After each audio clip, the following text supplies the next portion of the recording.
গল্প পিয়নের আসরে আজ শোনাব নারায়ণ গঙ্গোপাধ্যায়ের প্যালা রামচরিত থেকে নেওয়া গল্প। এই রকম আরো ভালো ভালো গল্প শুনতে সাবস্ক্রাইব করুন আমাদের গল্প পিয়ন চ্যানেলটিকে। আর সবার আগে নোটিফিকেশন পেতে পাশে থাকা বেল আইকনটিকে প্রেস করতে ভুলবেন না। শুরু করছি আজকের গল্প, দুর্ধর্ষ মোটরসাইকেল। খিচুড়ি খেতে আমার ভালোই লাগে, কিন্তু খিচুড়ি জাতীয় জিনিস একদম পছন্দ করি না আমি। যেমন আলু বখরা, সেটা আলুও নয়, দাম না দিয়ে বখরাও তাতে পাওয়া যায় না। ওদিকে রাঁধতে গেলে বিস্তর বখেরা, চিনি চাই, কিশমিশ চাই, এই চাই ওই চাই। আর কাঁচা খেলে বোখার হওয়ার সম্ভাবনা প্রচুর।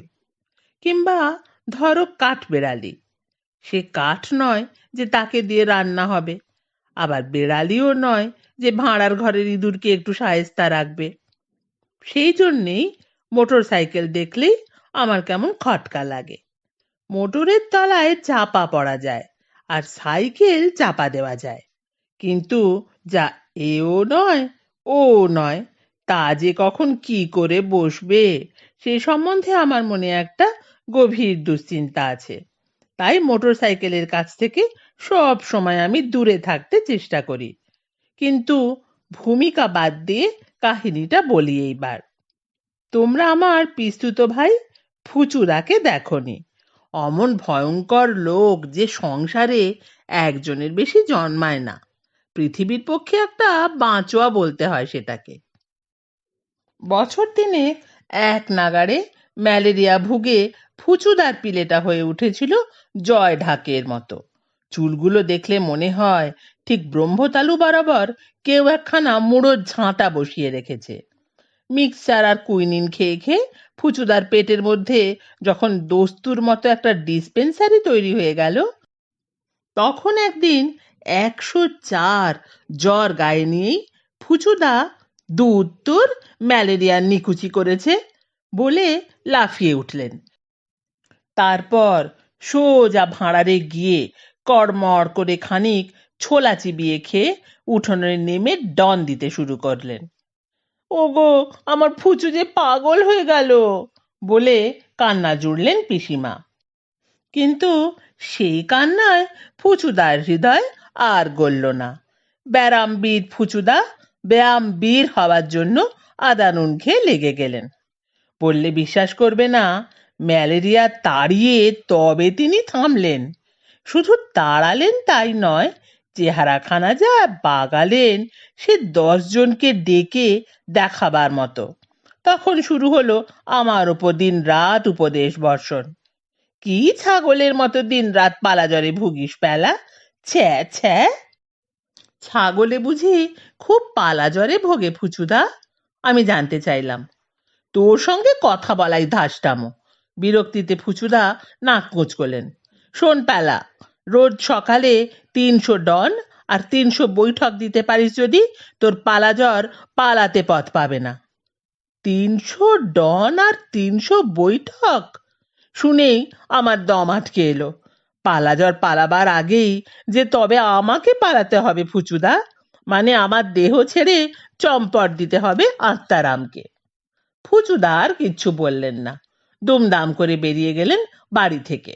আমিও স্বস্তির নিঃশ্বাস ফেলে বাঁচলাম। 300 ডন আর 300 বৈঠক, তার চেয়ে 300 বছর জ্বরে ভোগা ভালো। কিন্তু ফুচুদা আমায় ছাড়লেন না। রবিবারের সকালে অঙ্ক নিয়ে বসেছি, এমন সময় দোরগোড়ায় ভটভট ভটভট করে একটা সন্দেহজনক আওয়াজ। আঁতকে লাফিয়ে উঠতেই দেখি মোটর বাইকে বটে, আর তার ওপর ফুচুদা বসে আছে চেঙ্গিস খাঁর ভঙ্গিতে।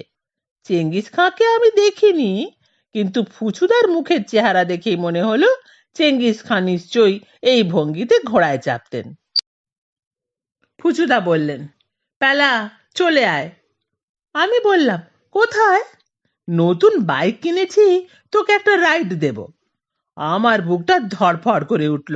সবাই বললাম, অঙ্কটা মিলছে না ফুচুদা, আজ থাক। ফুচুদা ভ্রুকুটি করলে, জ্বরে ভুগে ভুগে আর ঘরে বসে বসে তোর মগজে মরচে পড়ে গেছে। অঙ্ক মিলবে কোত্থেকে? দরকার হলো ফ্রেশ এয়ার। চল, তোকে হাওয়া খাইয়ে আনি। হাওয়া খেতে আমার একদম ইচ্ছে করছে না পুচুদা, আমি জানালাম। তোর ইচ্ছে করুক আর না করুক তাতে আর কি এসে যায়? ভারী ওস্তাদ হয়েছে আমার। আমি আরো কি বলতে যাচ্ছিলাম, কিন্তু সুযোগ আর পেলাম না। তার আগেই ফুচুদার পালোয়ানি হাত আমাকে এক হ্যাঁচকা টানে মোটর সাইকেলে তুলে ফেললো। আমি বললাম, গেলাম গেলাম। ফুচুদা বললেন, এখনো যাসনি, এইবার চললি। সঙ্গে সঙ্গেই ভট ভট ভট ভট করে মোটর সাইকেলের আওয়াজ উঠল। আমি আর্তনাদ করে উঠলাম, পড়ে যাব যে। যাস তো যাবি, জ্বরে না মরে অন্যভাবে মরলে এমন কিছু লোকসান হবে না। আমি প্রাণপণে ফুচুদার কোমর জাপটে ধরলাম। ডায়মন্ড হারবার রোড দিয়ে মোটর বাইক ছুটলো। চোখ বুজে দুর্গা নাম জপ করে চলেছি আমি। হু হু করে হাওয়া বইছে কানের পাশ দিয়ে। মনে হচ্ছে এক্ষুনি আমাকে উড়িয়ে নিয়ে চলে যাবে। আর ছিটকে যদি একবার পড়ি, তাহলে আর চ্যাঁফা করতে হবে না, একেবারেই ঠান্ডা। ফুচুদা আমার দিকে ঘাড় ঘোরালেন। কেমন লাগছে প্যালা? গ্র্যান্ড না? আমি চোখ মেলে বললাম, গ্র্যান্ডই বটে, তবে শেষ পর্যন্ত গ্রাউন্ডে গড়াগড়ি না খাই। ফুচুদা চোটে কি যেন বলতে যাচ্ছিলেন, তার আগেই সামাল সামাল বলে রব উঠল। একটুর জন্যে ধাক্কা লাগলো না একটা মোষের গাড়ির সঙ্গে। আমি চেঁচিয়ে উঠলাম, ফুচুদা! ফুচুদা রুখে বললেন, কি হয়েছে? অমন করে ষাঁড়ের মতো চেঁচিয়ে উঠলি কেন কানের কাছে? এক্ষুনি যে অ্যাক্সিডেন্ট হতো। হতো বয়েই যেত। ট্রেনে অ্যাক্সিডেন্ট হয় না, এরোপ্লেন ক্র্যাশ করে না, মোটর উল্টে যায় না, আর মোটর বাইক অ্যাক্সিডেন্ট করতে পারবে না? ভেবেছিস কি তুই? এমন সময় গেল গেল গেল রব উঠলো আবার। তাকিয়ে দেখি সর্বনাশ, দৈত্যের মতো বোঝাই লরি প্রায় আমাদের কাঁধের ওপর এসে পড়েছে। আমি আতঙ্কে একটা হাঁ করলাম, কিন্তু মুখ দিয়ে আওয়াজ আর বেরোলো না। কি মন্ত্রে লরি ড্রাইভার গাড়িটাকে পাশ কাটিয়ে নিলে সে আমি আজও জানি না। দুহাতে গিয়ে এসে ঘস করে ব্রেক কষলো।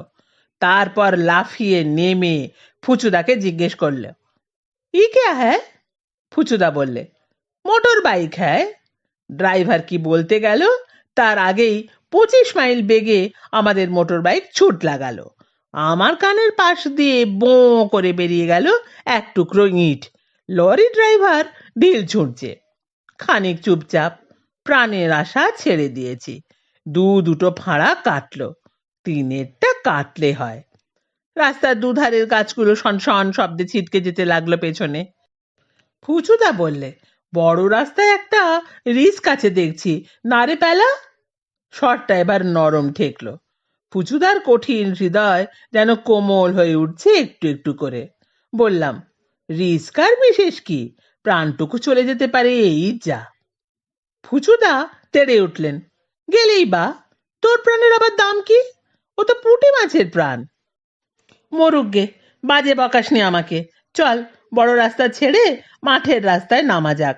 চারিদিকে মুক্ত প্রকৃতি, লরি ফরির হাঙ্গামা নেই, বেশ আরামে যাওয়া যাবে। সেটা মন্দ কথা নয়, আমি খানিকটা আশ্বাস পেলাম। আরো খানিক এগোতেই ডান দিকে মাঠের ভেতর একটা গরুর গাড়ির রাস্তা পাওয়া গেল। সেই রাস্তায় ফুচুদা মোটর বাইক নামালেন। কিন্তু গরুর গাড়ির পথ তার সঙ্গে চালাকি নয়, মনে হলো যেন রিলিফ ম্যাপের উপর দিয়ে চলছি।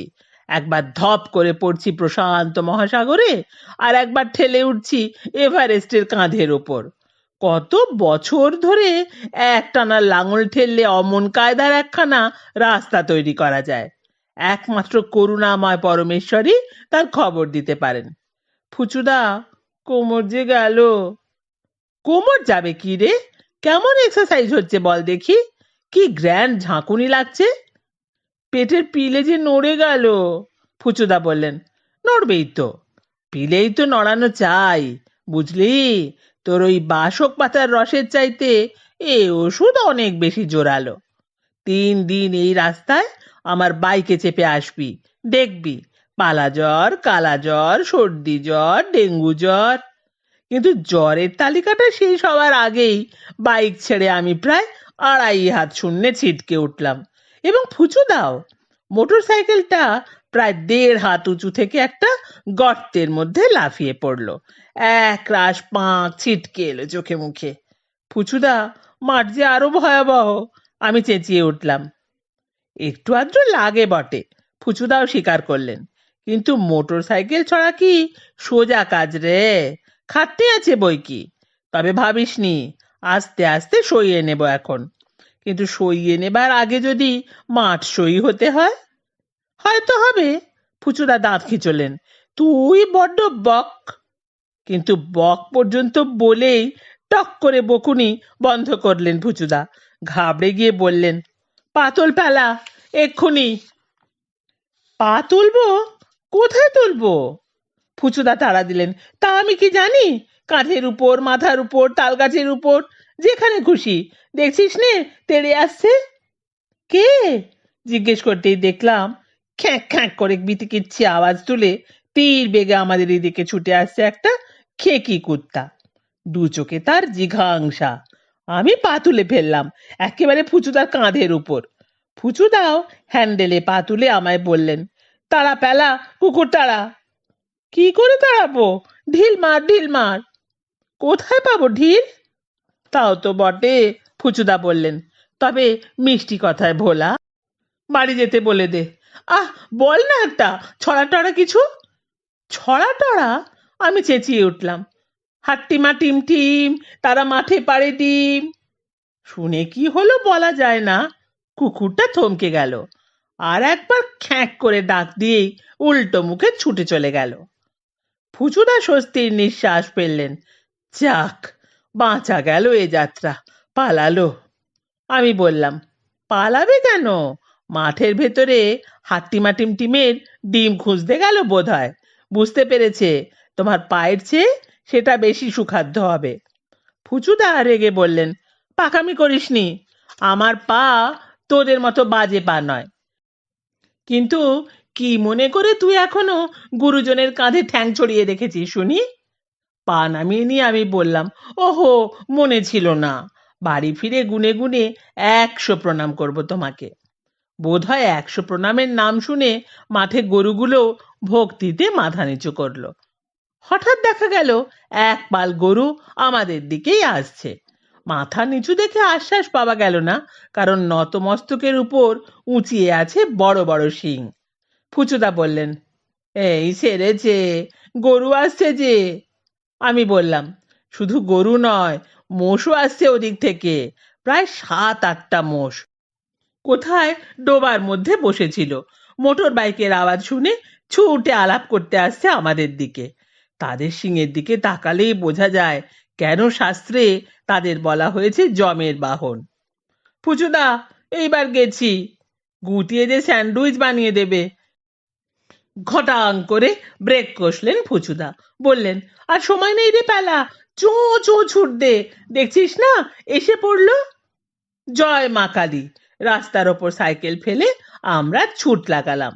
সামনেই একটা উঁচু ঢিবি। তার উপরে উঠে নিচের দিকে লাফ দিতেই দুজনে জড়াজড়ি করে একটা পচা ডোবার মধ্যে গিয়ে পড়লাম। ফুচুদা বললেন, ডোবা? ডোবা আইসই, এর ভেতরে নাক ডুবিয়ে বসে থাক এখন। কি বিচ্ছিরি গন্ধ জলে। আমি থু থু করে খানিক পেঁকো জল ফেলে দিলাম।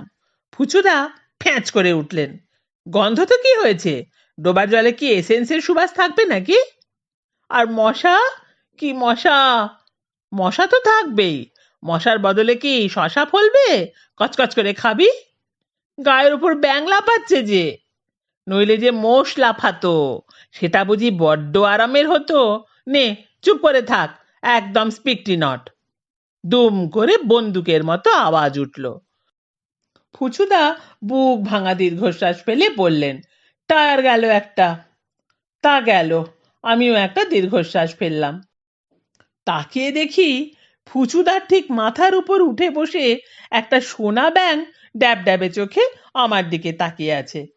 2 ঘন্টা পরে যখন উঠে এলাম, তখন সাইকেলটা আর চেনা যায় না, স্পোকগুলো ভাঙা, টায়ার ফাটা, যেন অ্যাটম বোমায় বিধ্বস্ত হিরোশিমা। পুচুদা বললেন, কি আর হবে, চল এটাকে ঠেলে ঠেলে নিয়ে যাই। আর আমি ঠেলি, অনেক ভুগিয়েছ, এবার তোমাকে আমি একটু ভোগাই, বললাম। মিথ্যে করেই বললাম, আমার পা মচকে গেছে, এক পাও হাঁটতে পারবো না। তবে তুই সাইকেলে চেপে বস, আমি তোকে ঠেলে নিয়ে যাই। সারা গায়ে কাদা, নাকের উপর এক রাশ শ্যাওলা, পালোয়ান ফুচুদা হেইও হেইও করে সেই এবড়ো খেবড়ো মাঠের ভেতর দিয়ে আমাকে ঠেলে নিয়ে চললেন, ভাঙা সাইকেল শুদ্ধ। আর এতক্ষণে সত্যি বলতে কি, মোটর সাইকেল চড়াটা আমার একেবারে মন্দ লাগলো না। এতক্ষণ শুনছিলেন নারায়ণ গঙ্গোপাধ্যায়ের প্যালারাম চরিত থেকে নেওয়া গল্প দুর্ধর্ষ মোটর সাইকেল।